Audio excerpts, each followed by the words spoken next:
like a diamond, light 'em up in the dark. We know who we are, we're a big bright spark. Hi, welcome back to another episode of the Voices Talk Show. Today we're actually going to be diving into the conversation of allyship and how that applies to our community.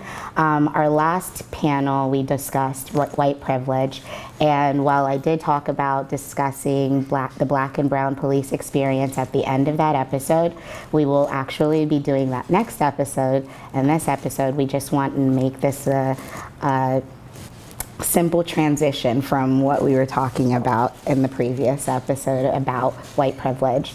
So today with my panel, I want to go ahead and give you guys a chance to introduce yourselves. Okay, my name is John Cole. I'm from Alexandria. I'm a licensed psychologist and very interested in this topic. Good morning, my name is Lori Trossel, and I am not currently residing in Alexandria. However, I grew up here, graduated from Jefferson High School, the old high school, and I do consider it my hometown, meaning I come back to visit my parents and my family and consider it home. My name is Joy Rolson. I am also from Alexandria. I moved back after 25 years away, and I am making it home again. And this is a subject that is near and dear to my heart as well. Good. I'm glad you guys are all here with me today. I'm really excited to have this conversation with you. Let's go ahead and jump right into it. You're all allies just by being here and having this discussion and wanting to have this discussion. What is an ally? I'll start. That's a great question. And I've been thinking a lot about what it means to be an ally, and I think that I don't consider myself special, but being an ally means that you just treat people with respect and you do the right thing. And so as you see new people coming into the community, being that voice to speak up for them, I think, is truly important. And being an ally also takes a lot of courage, especially when you have to say something that might not be the popular thing, or to stand up for others who maybe aren't experiencing the world in the same way that you are. Right. I feel like as an ally, I have to listen to the person or community that I'm trying to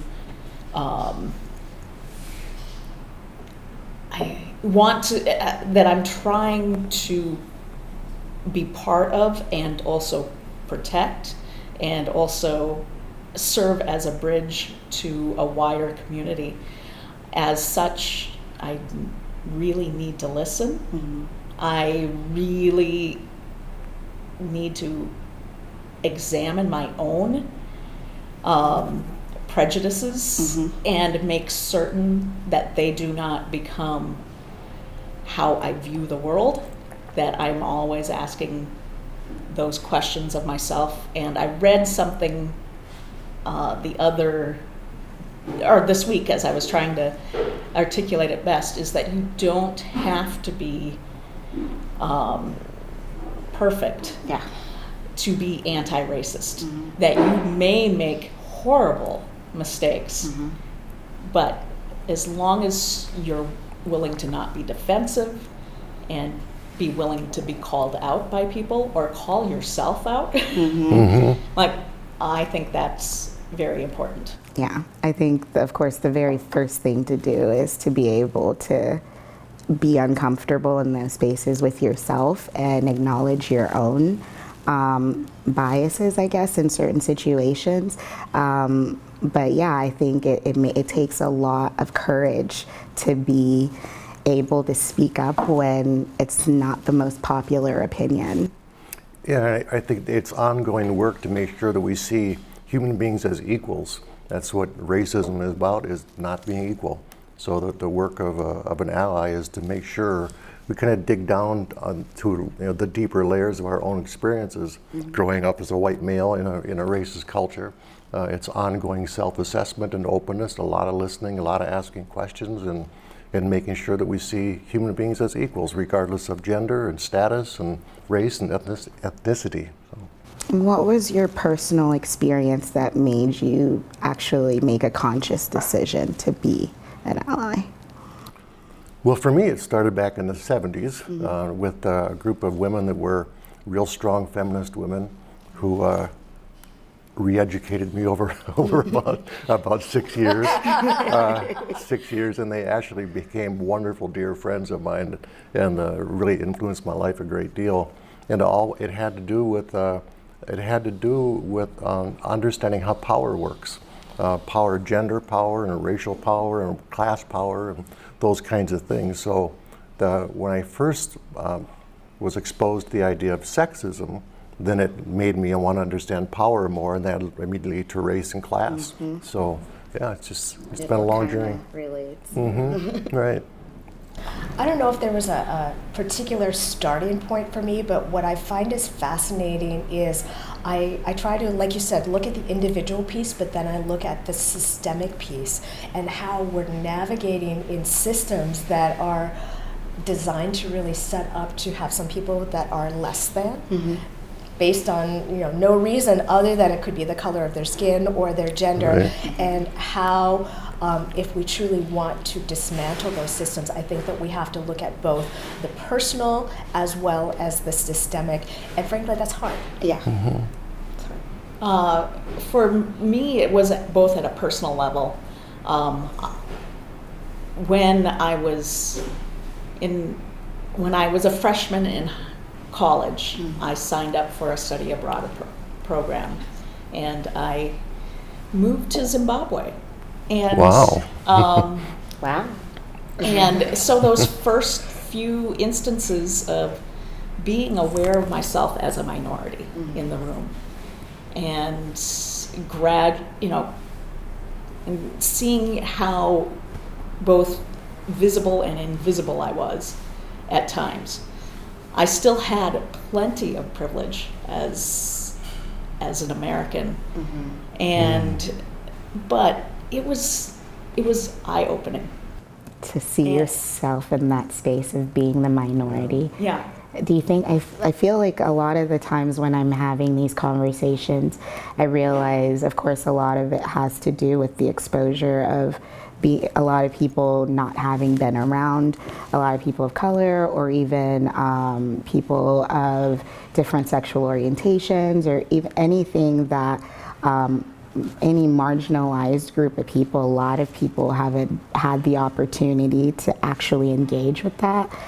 So I think that makes it hard to realize that, like, oh, there are things that I never have to think about that somebody else thinks about every single day.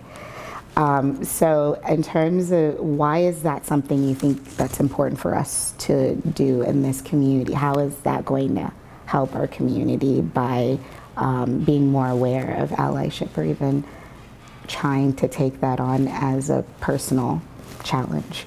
Well, I think part of what Joy said earlier too is that I think we have to be comfortable making errors. Our racism, my racism, is layer upon layer, and the longer I live and the more I work at understanding myself, you dig down deep and you see another layer that you didn't see before. And so I think an important part of being an ally is to take the risk and understand that it's okay to make an error. It's okay to ask a question. It's okay to not know the answer. And be open to finding where your blind spots are. Yeah. And so what's happened with me lately, becoming an ally, is that I have become a pest I've become a pest to black people. So what I've been. Okay, you have to go deeper. What does that mean? Here's what I mean. Let's unpack this. So we had a discussion that you were a part of about doing some actions in Alexandria to come out as allies and standing with black and brown people. And the opinions in all the discussions, the opinions have varied very, very widely over what we should and should not do. White people tend to see one way, and people of color that I've been asking are like split down the middle in terms of their opinion about what we should do. So what I've been doing, when I say I become a pest, when I see a black person, I just ask them, do you mind if I ask you a question? And every time they say yes, it's okay to ask a question. Then I describe the action that we planned on doing, which was to hold a banner that said, "We stand with black and brown people" on Broadway. And I asked the opinions, and it's pretty much split right down the middle. Some people say, yes, do it, it needs to get done. Other people say, don't, it's going to make things worse. It's all the racists are going to rear their heads and come out. But the tendency seems to be that it's bad, it's already bad. Yeah. So you're not going to make it worse by coming out as an ally. So I think that's a challenge because while allyship, you want to, of course, be listening and to be, making sure that your focus is on the people that you're trying to support. It's also, it's kind of like that, well, do I just stand back and not do anything, or how am I actually making the situation worse? And I think that actually, it can be kind of hard to balance out depending on what you're facing. With that particular situation that we talked about, for me, I've seen it in a very different way because I am new to this community. I've been here for 4 years.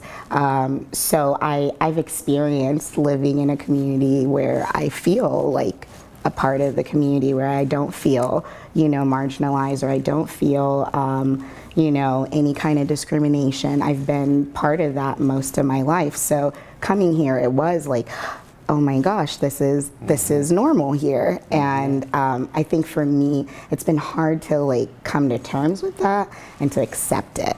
But then there's the other part of me who's like, I don't want to be in danger. I don't want to be in fear.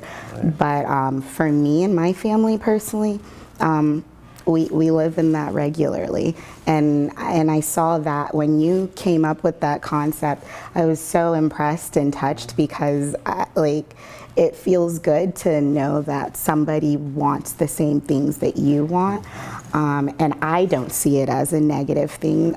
Would I be up there with you holding the banner? Probably not, because I'm not that bold. But I support your action to want to do that because it's not okay. It's not okay that certain people don't feel okay and don't feel safe in their spaces or don't feel accepted in their community. And I think sometimes you got to be uncomfortable to get change done. But then I do understand the other side where there are people who are like, no, you're not the person experiencing it. So how could you, go and speak for us? But like I said, I've said it before on the show, it took other people, it took white people to come together to help us actually get to a place of freedom. Slavery didn't end because, we wished and hoped and prayed. Right. It took actual work and allyship. That was where the concept, I think, really began. And I think that no change happens without discomfort on some level. It is uncomfortable. Imagine living it. So we've said, most of us has said we really need to listen well. But I think being an ally also means using your voice, using your body as well, putting yourself in positions where you can be supportive of black and brown people with your voice and with your words and with your body, so that you can see it. You have to kind of come out as an anti-racist. Yeah. I want to credit you just because you say something that I think a lot of people feel very intimidated by, even saying I'm a racist or admitting that they might have racist feelings, just because we're taught in our society that, I have to prove that I'm not racist. I have to say I have black friends. I have to say I don't see color. But I mean, truly getting to that point where you can say, based on who I am, where I grew up, what I have compared to people who are out there who maybe don't experience the unearned privilege that I have, it takes a lot of courage as well. Yeah. And going on what John has said, to use our privilege, our unearned privilege, to speak and challenge racism when we see it. Yeah. Or unintentional bias, if that makes some people more comfortable, then because this isn't quite a battle like a war. It is more of a internal, it's an internal conflict but the more we're able to remove words like battle from our vocabulary, the better progress we'll make towards being an ally, towards being a potential support system for people who have less privilege in our community. I agree. What would be your final thought that you would like to leave individually about with this topic, with our community? What would you like to say in terms of like you and what you personally experience in being an ally? I think for me, doing the hard work of learning to be an anti-racist means it has to feel, you have to be okay with making a mistake. We all have residual, unresolved racism, and be not afraid of finding that. It's okay to find that. It's okay to discover you still have some of that inside of you. Yeah. It's okay to do that. The more you open yourself, the more you learn, the more of an ally you become. I agree. I would say start small. Yeah. Just because we're talking about really big, heavy stuff here. Start small. If you have a neighbor who moved in, who looks different from you, or who practices a different faith, bring them cookies anyway. I mean, that's what neighbors are supposed to do. That's what community is all about. And don't be fearful of the differences. Don't be afraid of the differences, and eventually you're going to learn more as you build those trusting relationships. But start small. It matters. I like what you said about starting small, because, and I go back to the phrase, you really don't have to be perfect. You should start exactly where you're at and move forward and listen. And also use your privilege to build bridges rather than to keep yourself in that cloud. I agree. Thank you so much, guys, for being here. I'm so excited that we got to do this together, and we'll be back again for another episode. Thank you. Shine like a diamond, light 'em up in the dark. We know who we are, we're a big bright spark. We know how to take the lead and we aren't afraid. Shake up all the rules, pretend like they were never made.